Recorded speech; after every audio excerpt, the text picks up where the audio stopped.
รีบสู่បងប្អូនសូមស្វាគមន៍មកកាន់ Channel Sleuk Teuy ដែលជា Channel ចែករំលែកអំពីគន្លឹះនៃការធ្វើម្ហូបអាហារនៅថ្ងៃនេះខ្ញុំសូមបង្ហាញជូនបងប្អូនអំពីរបៀបធ្វើដំណាប់ដំឡូងជ្វាចាមុននឹងឈានចូលដល់វិធីធ្វើនិងមើលគ្រឿងផ្សំសូមបងប្អូនកុំភ្លេចជួយចុច Like Share Subscribe និងចុចសញ្ញារូបកណ្ដឹងដល់ Channel Sleuk Teuy របស់នាងខ្ញុំដើម្បីទទួលបាននូវវីដេអូថ្មីៗចាសូមមើលគ្រឿងផ្សំទាំងអស់គ្នាមានដូចជាដំឡូងជ្វានេះខ្ញុំប្រើចំនួនកន្លះគីឡូឬក៏50ក្រាមស្ករស300ក្រាមបើសិនជាបងប្អូនមិនចង់បានផ្អែមទេបងប្អូនអាចបន្ថយស្ករបន្តិចជាងហ្នឹងក៏បានដែរចានេះគឺជាដំឡូងជ្វានេះខ្ញុំជ្រើសរើសយកដំឡូងជ្វាដែលមានពណ៌ទឹកក្រូចចាឬក៏ពណ៌ការ៉ុតហ្នឹងយកមកធ្វើជាដំណាប់នេះគឺជាវីដេអូទី3របស់នាងខ្ញុំហើយអំពីការធ្វើដំណាប់វីដេអូទី1មានដំណាប់ក្របឈូកវីដេអូទី2ដំណាប់សាច់ដូងចាវីដេអូទី3គឺជាវីដេអូដំណាប់ដំឡូងជ្វាដូច្នេះយើងបាន3ដំណាប់ហើយនៅក្នុងការផ្សំគ្រឿងធ្វើជានំតែលាវដូច្នេះបងប្អូនសូមកុំភ្លេចរងចាំទស្សនាវីដេអូរបស់នាងខ្ញុំជាបន្តទៀតថាតើនាងខ្ញុំនឹងមានដំណាប់អ្វីទៀតដើម្បីធ្វើជាគ្រឿងផ្សំសម្រាប់ធ្វើជានំតែលាវសម្រាប់យកទៅសែននៅក្នុងពិធីបុណ្យចូលឆ្នាំចិនខាងមុខនេះដំឡូងជ្វាគឺយើងត្រូវតែចិតសម្បកឲ្យស្អាតនៅពេលដែលចិតសម្បករួចហើយគឺយើងត្រូវតែបោះត្រាំនៅក្នុងទឹកភ្លាមបើមិនដូច្នោះទេគឺវាចេញជ័រមកបណ្ដាលឲ្យសម្បកកន្លែងដែលយើងចិតនោះវាឡើងពណ៌ខ្មៅចិតសម្បករួចហើយគឺយើងត្រូវតែលាងជម្រះដើម្បីឲ្យជ្រះជ័រឲ្យស្អាតមកទឹកទៀតមុននឹងយើងយកដំឡូងជ្វាមកចិតជាដុំ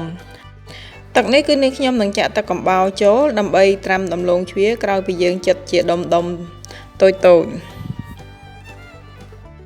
នៅក្នុងការចិតដំឡូងជ្វានេះបងប្អូនអាចចិតជាទម្រង់បែបណាក៏បានដែរដូចជាទម្រង់ដែលនាងខ្ញុំចិតជាទម្រង់ចង្វាមូលនេះក៏បានឬក៏ជាបន្ទះស្ដើងក៏បានឬក៏បងប្អូនចង់លេងក្បាច់ឆ្លាក់ក្បាច់ឲ្យរាងចេញជារាងផ្កាក៏បានដែរដំឡូងក្រោយពីបានចិតជាដុំរួចហើយគឺយើងត្រូវតែបោះត្រាំនៅក្នុងទឹកកំបោររយៈពេលនៃការត្រាំទឹកកំបោរហ្នឹងគឺត្រាំរយៈពេលយ៉ាងហោចណាស់ក៏2ម៉ោងដែរ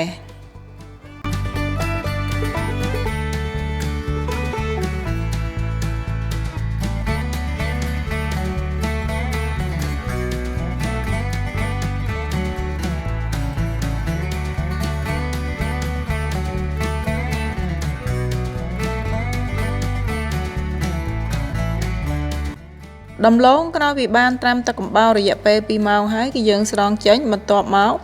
យើងលាងជម្រះនឹងទឹកស្អាតនឹងចំនួន1ទឹកឬក៏2ទឹកបន្ទាប់មកគឺយើងដាក់ត្រងនៅក្នុងកញ្ច្រែងដើម្បីសម្រោះឲ្យស្រស់ទឹកជាមុនសិននៅពេលដែលដំឡូងដាក់សម្រោះស្រស់ទឹកហើយគឺយើងយកដំឡូងនោះទៅប្រឡាក់ជាមួយនឹងស្កររយៈពេលប្រឡាក់ស្ករនឹងប្រើរយៈពេល2ម៉ោងជាបន្តទៀតដើម្បីឲ្យស្កររលាយ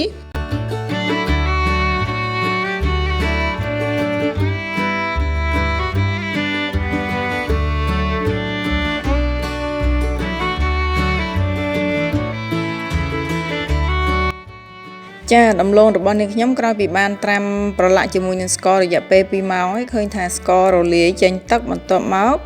គឺនាងខ្ញុំយកដំឡូងនឹងទៅដាក់រំងាស់នៅលើភ្លើងកម្លាំងភ្លើងដែលយើងប្រើដើម្បីរំងាស់ធ្វើជាដំណាប់នឹងប្រើកម្លាំងភ្លើងខ្សោយតែប៉ុណ្ណោះ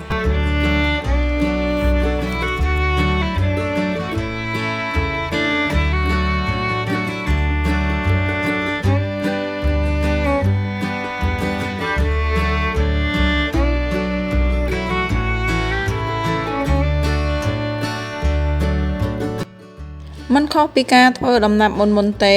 នៅពេលដែលយើងដាក់ដំឡូងរំងាស់ជាមួយនឹងទឹកស្ករហ្នឹងគឺយើងត្រូវតែរំងាស់រហូតទាល់តែដាច់ទឹកស្ករហើយយើងត្រូវតែឧស្សាហ៍កូរដំឡូងយើងរហូតជាពិសេសនៅពេលដែលដំឡូងនៅជិតដាច់ទឹកហ្នឹងគឺយើងត្រូវតែកូរឲ្យញាប់ចាដោយដំឡូងរបស់នាងខ្ញុំនៅពេលនេះគឺដំឡូងជិតដាច់ទឹកហើយរាងឡើងក្រាមស្ករចាគឺឡើងក្រាមពណ៌សបែបនេះនៅពេលនេះបានន័យថាដំឡូងរបស់យើងជិតឆ្អិនហើយយើងអាចបិទភ្លើងបានរួចបន្តកូរមួយសន្ទុះនិងវាយដំឡូងរបស់យើងនឹងឲ្យនៅព ពេញផ្ទះទៅដើម្បីឲ្យដំឡូងរបស់យើងឆាប់ត្រជាក់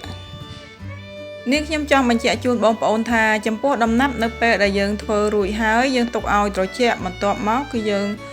ត្រូវច្រកនៅក្នុងថង់ឬក៏ចងមាត់ឲ្យជិតនិងទុកនៅបរិយាកាសខាងក្រៅធម្មតាសូមបងប្អូនកុំយកដំណាប់ទៅទុកនៅក្នុងទូទឹកកកបើមិនដូច្នោះទេដំណាប់របស់បងប្អូននឹងរលាយស្ករជាក់ជាមិនខានចានេះគឺជារបៀបនៃការទុកដាក់ដំណាប់ចាដំណាប់ដំឡូងរបស់នេះខ្ញុំនៅពេលនេះគឺបានឆ្អិនរួចរាល់ហើយសូមអរគុណបងប្អូនចំពោះការតាមដានទស្សនាវីដេអូអំពីរបៀបធ្វើដំណាប់ដំឡូងជាមួយនឹងខ្ញុំនៅពេលនេះចំពោះបងប្អូនថ្មីដែលមិនធ្លាប់បានចុច Subscribe ដល់ Channel របស់នេះខ្ញុំសូមបងប្អូនកុំភ្លេចជួយចុច Like Share Subscribe និងចុចសញ្ញារូបកណ្ដឹងដើម្បីទទួលបាននូវវីដេអូថ្មីពី Channel របស់នេះខ្ញុំនៅពេលនេះនេះខ្ញុំសូមអរគុណសូមជម្រាបលាជួបគ្នានៅវីដេអូថ្មីក្រោយៗជាបន្តទៅទៀត